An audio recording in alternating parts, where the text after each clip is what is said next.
আপনারা যারা content create করতে চান তাদের জন্য এই ভিডিওটা সম্পূর্ণ দেখবেন। আপনার দ্বারা কন্টেন্ট ক্রিয়েট হবে নাকি হবে না, আপনার দ্বারা কি সম্ভব, এই কন্টেন্ট ক্রিয়েট জগতে যদি সম্ভব বা সফলতা অর্জন করতে না পারেন তাহলে কন্টেন্ট বানায় তো আপনার কোনো লাভ নাই।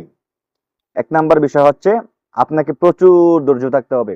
2 নম্বর অপশন হচ্ছে যে আপনি এই সোশ্যাল মিডিয়া সম্বন্ধে যত অভিজ্ঞতা দরকার সব অভিজ্ঞতা অর্জন করতে হবে।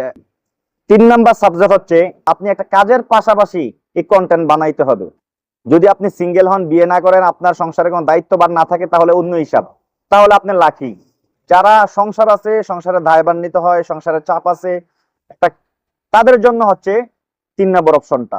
যদি আপনার একটা কাজ থাকে, কাজের পাশাপাশি কন্টেন্ট বানান, তাহলে আপনি 3টা জিনিস অর্জন করতে পারবেন। দেখেন, 1 নাম্বার সাবজেক্ট হচ্ছে আপনাকে ধৈর্য ধরতে হবে। ধৈর্য ধরার বিষয়টা আপনার ফাইনাল হয়ে গেল, যে আপনি কাজ করতেছেন, এত প্যারা নাই, কন্টেন্ট বানাইলেন, যখনই সফলতা হয় আপনি সফলতা পাইলেন, তাইলে আপনার আর তেমন কষ্টে থাকতে হবে না।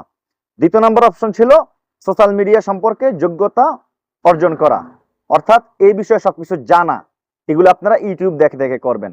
আর 3 নম্বর অপশন হচ্ছে আপনাকে একটা কাজের পাশাপাশি করবেন, যেন আপনি ধৈর্যহারা হইয়া কন্টেন্ট থেকে বিদায় নিতে না হয়।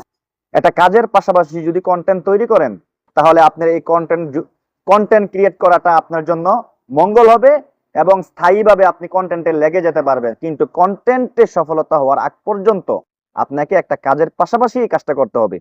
এই 3টা বিষয় যারা ফাইনালি করতে পারবেন আজকে এই ভিডিও দেখার পর, যদি মনে করেন এই 3টা বিষয় আপনি সাকসেস রাখতে পারবেন এবং এই 3টা বিষয় আপনার মাথায় রেখে কাজ করতে পারবেন, তাহলে আপনি কাজ করেন, আপনি সফল নিশ্চিত। অতএব আজকের জন্য এখানে বিদায়। অন্য কোনো ভিডিও নিয়ে আসবো নেক্সট টাইমে। সবাই ভালো থাকবেন। আল্লাহ হাফেজ।